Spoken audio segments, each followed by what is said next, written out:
Welcome to this week's Study Ball. We are going to break down another one of the concepts that we've been talking about both in Playbook and also going through the reads in breakdowns. And it's the concept that we call seam.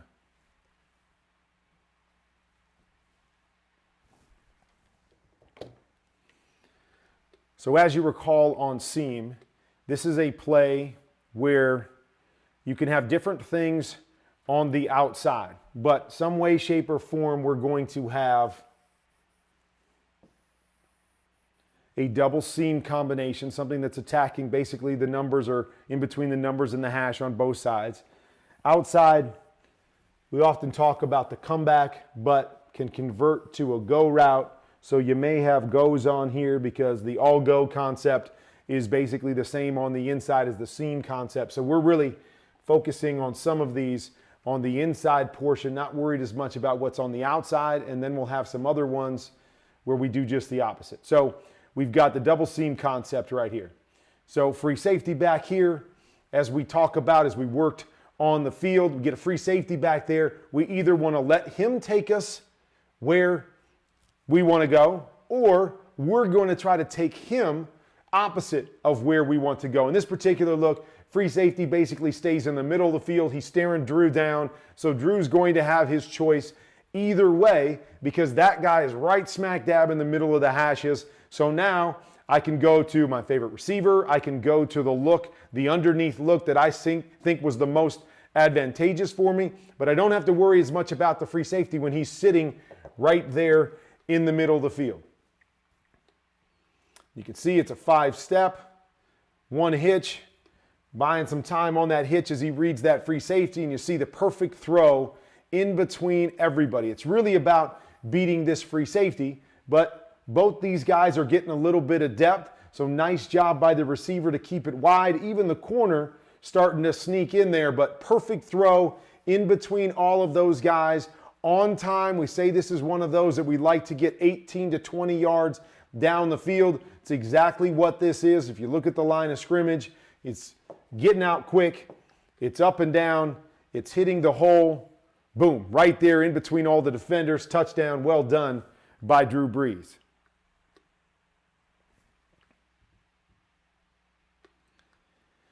Okay, we'll have another look here. So this is kind of a funky coverage because we want to start out by looking at a middle close look. Now this is what I would really call a too high, where this middle safety is actually dropping in almost like a high Tampa 2 player, and these two guys are dropping into a cover 2 look as opposed to a cover 3 look. But because they're playing it so high, as you can see, it's really, you would treat this as a quarterback, you would treat this like 3 high, right? With one safety in the middle of the field, we're going to work that safety with our 2 seams.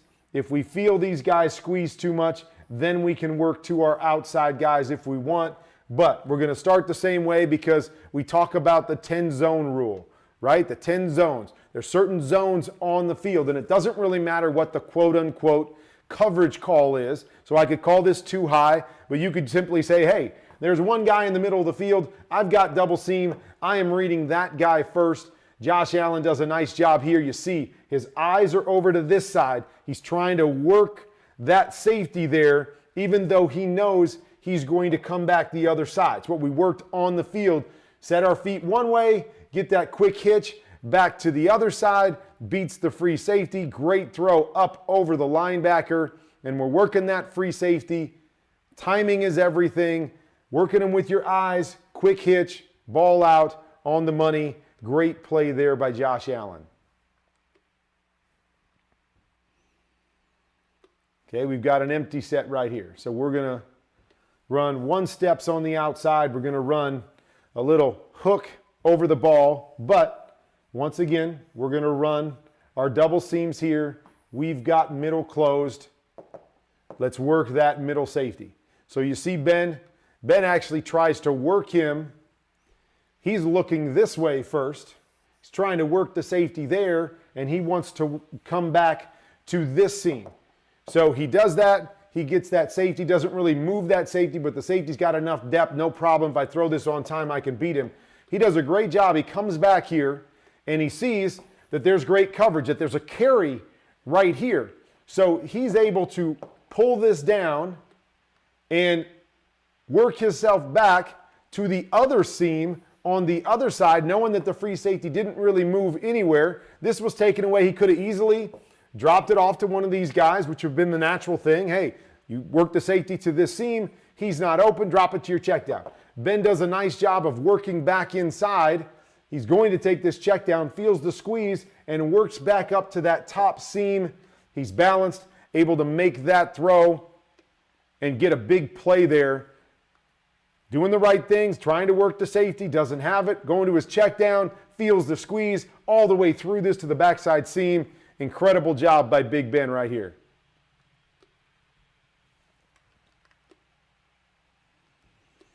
Matthew Stafford, okay? This is what we would call switch. You guys remember we put the switch in the playbook where normally the outside guys are running the comebacks or the goes, inside guys are running the seams. Anytime we call switch, now outside guys run the seam, inside guys run the goes or the comebacks. So they simply got into a tight alignment and they switched this to get their speed guys on the inside. Seeing Matthew Stafford coming out, little shoulders, eyes over to this side, trying to hold this safety back here.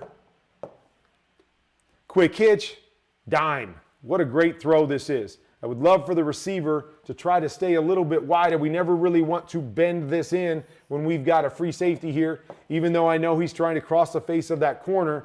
But just a great throw right here. But he works with his eyes, and you can see the safety here. Right there. One step where he starts to turn his hips that way is all we need as a quarterback. As long as we throw it on time off of that, we get one step and a slight turn where he's got to spin and try to get backside.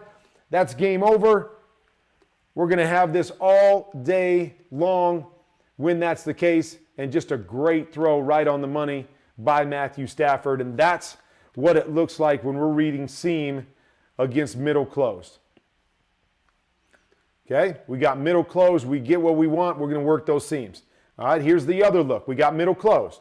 Tom's going to try to work these safeties. He's got this guy dropping down high. So when that happens, we're usually going to try to get this safety to work this way because seam's going to be really hard if this safety's dropping in and already in a high position.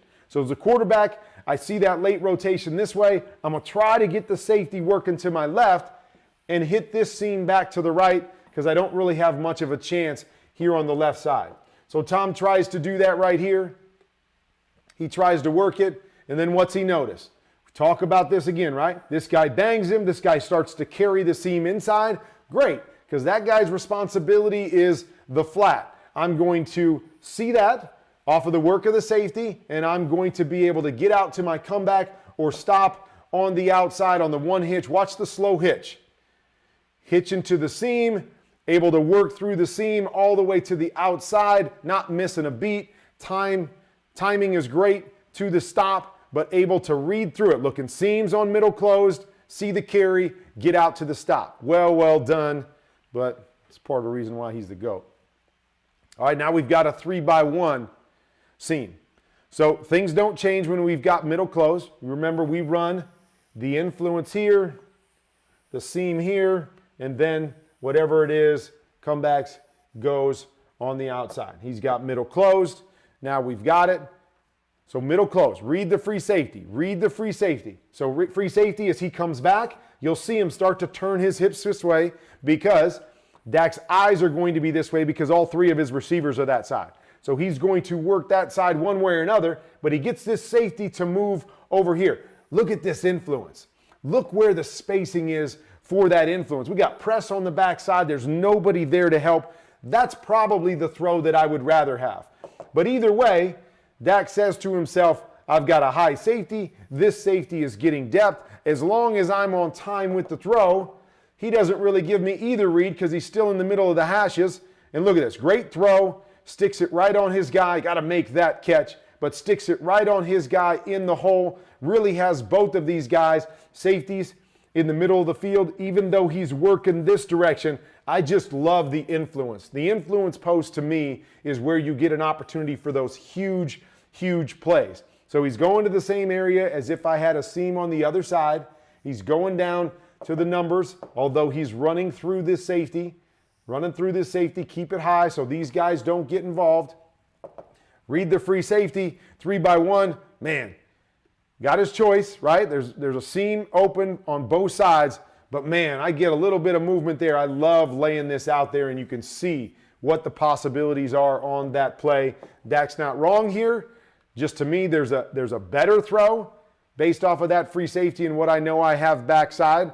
And that's the other thing, right? If you can see a big picture as a quarterback, I see press backside. I know he can't be a factor on my influence. I see off on the front side. Now, those are not the most determining factors. We're still going to read it off the free safety. But if I know that, man, I'm coming back saying, man, if he just gives me the influence, I'm going to take it. Because you'll see this corner sneak back, and then he's going to try to midline this and break inside with his eyes, and you see he starts to fall inside a little bit. Now he doesn't get there, doesn't make a play on this, but he's starting to. So if you can see the big picture, you can also know what you'd like to have the free safety do, or where you would like to work the free safety, because you know the better look is backside. But at the end of the day, you let that free safety tell you where to throw it, and if you're on time and he's not giving you a clean look, man, we can win either way, and that's a great throw by Dak. Got to make that catch right there. All right, now we're going to move to quarters. Cover 3, working those seams inside, off of the carry, work to the outside. Okay, cover 4. I know a lot of guys love to try to hit these benders against cover 4, but we always talk, these guys are going to be flatter, and they should be to the inside. So those inside seam throws against cover 4 are really, really difficult. I'm a guy that says, hey, I get cover 4. These guys, these outside linebackers, are taught to wall off the number 2, not let them get inside of us, so they're going to stay tight. I'd like in cover 4, go right out to your comebacks or your stops on the outside, because that's where the one-on-one is. No reason swimming upstream when you've got tight safeties here. You got to hold it. You got to try to jam it in. You got linebackers in there. Just go right outside. Ryan Tannehill does a great job with that right here. Now you might say to yourself, oh, well, he would have maybe had it right there. Well, you're right, but he's got to throw it around this guy, got to throw it around this guy. We just happen to get a tight or a deep safety there. This one's much tighter, so you see how much tighter that throw is. But he's saying, hey, forget it. Why am I making this game harder? Don't make it harder. Always make the game easier, quarterbacks. I got what I want. I throw on time. It's stealing on the outside. I got the matchup that I want. I got one-on-ones. Get back, quick hitch it, put the ball to the outside. No reason wasting any time on the inside. Get a big completion because I know what I'm doing. I'm simplifying the game in that situation. Okay, here's another one with quarters. Now this one I would just say is a little bit different because it's quarters, but it's kind of a funky quarters. And it's a 3x1 quarters, which makes a difference as well. You remember we talk about 3x1. We've got an influence post right here. We've got the lock seamed here, lock seam there. That's at least how I like to do it. And if you notice this look here, we got corner, safety, safety, corner, and then we've got the outside backer is the guy that's sitting high right here. So the reason I say that is because the big key when we got quarters is I want to see this safety. This safety is outside of number 3. Now it gives me a distinct chance to hit this influence. I just have to know what the backside safety is doing. Remember, I can look at the backside safety. He squeezes over to the influence. I can work my stop to the top. He stays backside, and I get the leverage I want off of this safety. Now I've got a big shot down the middle of the field. And normally in a 3x1, especially at the smaller levels when the hashes are a little wider, you're going to get the safety outside of number 2. Notice in this situation, safety is inside of, safety is going to be outside of number 3. Notice on this one, safety is inside of number 3. So there's a great chance, great chance here for number 3 to influence this safety now. Now this guy in normal quarters is covering hook to flat area. So I'm not sure because it's a different kind of a funky look here what he's going to do. But as I lock this seam, if I can get the influence to pull the safety, in my mind it says there is nobody else back here. I could throw this. Now I can read it like cover 3 if that's the case. I influence this safety. Now I'm going to come back and read this linebacker. This linebacker carries, I can work to my stop or comeback. This linebacker widens, and now there's no safety back there, which is what I normally expect in quarters. So this is a little funky look here by the Titans, and you see exactly what happens. I grab the safety right here. I'm running the seam. Look at this here. We got a chance for a huge, huge play there if we see it. Okay, if we work through it and we feel this guy's carrying and we're not going to make that throw, then work right out here to TY on the stop, and you've got that right there. Phillip goes quickly to his check down, and what I think he's looking at here is he's saying, okay, quarters, let me check this influence right here. Don't have it. I'm going to go down to my check down. What I would say is quarters, I'm going to go right out to my stops. The only thing that's different here is they give me a different look. They give me this look right here where he's tucked inside. I'm going to come out strong side and read this guy. Try to get the big one. If I don't have it, work to the front side stop. But never a bad thing when you know your check down's there. Find your check down, get a completion if you're not sure. And I really just think Phillip's trying to work inside instead of going straight outside against quarters. And then it leads him to his check down, which is what we normally get in quarters. All right, here's a look at quarters once again. And you're going to see Dak in this particular look. He's reading inside. Reading inside. It's tough to get him inside. I'm telling you guys, against quarters, no reason to try to jam it in there, right? Yeah, okay, they beat the safety here, but there's a linebacker in there. Maybe he beats the safety up top. Right? They looks like they only have one bender, so the backside guy is the bender, and he's looking here. Instead of just going right outside to your stops. You notice this. You notice him turning his shoulders to the inside because nobody's really taking him to the outside. In quarters, it's more of a read for these guys. They're playing hook to flat, but usually just match to the flat if somebody goes there. So they're tucked inside because they know there's only three guys in the underneath zones. Look at your stops on the outside. Bingo. You got them. You got them. Both sides. No throw there for Dak because he's trying to read inside instead of outside right now. Leads to a negative play, incompletion there because he's swimming upstream going inside against quarters first. All right, so now we've got it against what appears to be a cover two look. So cover two look, I get my Mike linebacker front side. Great, I'm going to try to read this 2-on-1 down here. But just like any 2-on-1 is just like, gets middle closed. These guys carry, no problem. Find your check down. Baker does an unbelievable job right here of his reading. He's trying to get one of these moves on the backside. You'll see the carry, turn and carry, safety wide, no problem. I know this guy has gotten out of there because I was trying to hit that seam. Now let me replace it with the check down here, the little juke route by Jarvis Landry. Really, really well done. Cover two, we're looking for that 2-on-1 on the safety. But just like all the other coverages, that outside backer carries with your seam, replace the seam. Sometimes the replace goes to the outside. Sometimes the replace goes to the inside. Here, it's going to the inside. Well done by Baker Mayfield to understand what he's seeing. I'm simplifying the game. I got cover two. I'm going to read down here. I'm going to read inside out. Oh, the inside guy carries. No reason to have to read after that because I know I've got a guy replacing it. Give it to the replacement and go get yourself a big play. All right, last one on here.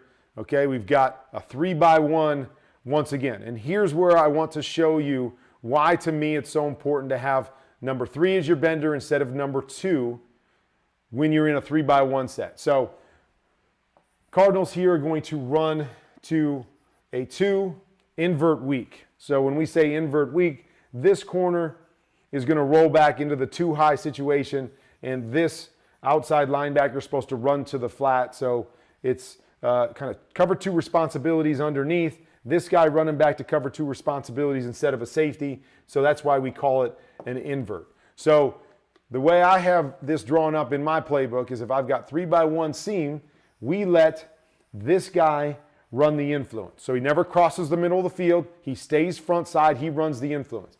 Number 2 runs the lock seam.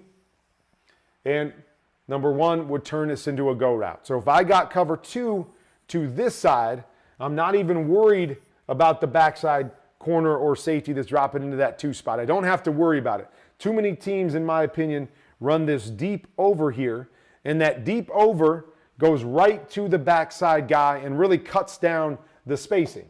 So if I do it the way I've got it drawn up here, I've got the 2 options, which we talked about. I can either read this guy and have my 1 to 2 off the front side safety, or I can read the backside safety and I can go 1 to 2 with this guy converting it backside, and I can have my spacing that way. So I have 2 options from which I can read if I run the influence this way. And I don't have to worry about this guy having to bend back in and get around this outside backer and beat this safety inside. Plus he's already got more width, where anytime we're trying to get a 2-on-1, the goal is we want to get these 2 guys as far away from each other as possible. We want to force this guy to cover as much ground as possible. So how can I do that? I can do it by getting my influence running from the inside so it creates more spacing. So you'll see right here, if Stefon Diggs here sticks this and goes right up here instead of coming on this over, you guys tell me what happens on this play. Right? This corner's trying to get back there. He's starting in a wide spot, so he's not even getting to his normal cover 2. This guy's deep and high out there. He stays here instead of taking this flat. I can see that backside safety corner, and boom, this throw is right there down the middle of the field. This backer's flat. We've got ourselves, in my opinion, with Stefon Diggs, that is a touchdown every time. He flattens here. He takes himself backside. Now it gets tough. We're trying to bend this guy around here, and he becomes the bender. Everything is clouded. We've got no throw right here, and we have to try to force it to our check down. But details.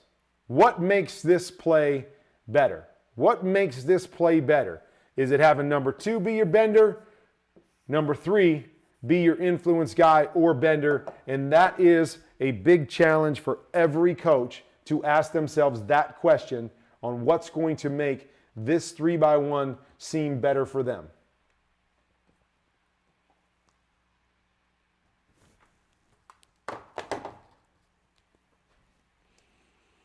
So you can see right there on that last play why I teach it the way that I teach it, and why I believe the number 3 influence makes this play better in every situation. Instead of locking them on a deep over, get a guy that's really good at running those influences, and it can make every single play in our playbook better, but it really makes the seam play better when they can understand how to do that and create more spacing for your quarterback, a little easier read for your quarterback. But that, to me, is the big question all you coaches and play designers have to ask when it comes to the 3-by-1 seam. On the rest of them, you saw, make the game simpler. Where do you start? And then what dictates when you get off of your seams and you get to your comebacks. Cover 3, go ahead and work through it if you like where the free safety is, and go from seam to comeback. Cover 4, I just don't like it. I just think it's too hard, and you're making the game too hard trying to jam it inside. Get right outside to your 1-on-1. And then cover 2, we'd like to get that 2-on-1 on the safety, but we got to read the underneath coverage. Is the corner or the outside linebacker carrying? If they are, make sure you have an answer like Baker Mayfield did and drop it off to your back.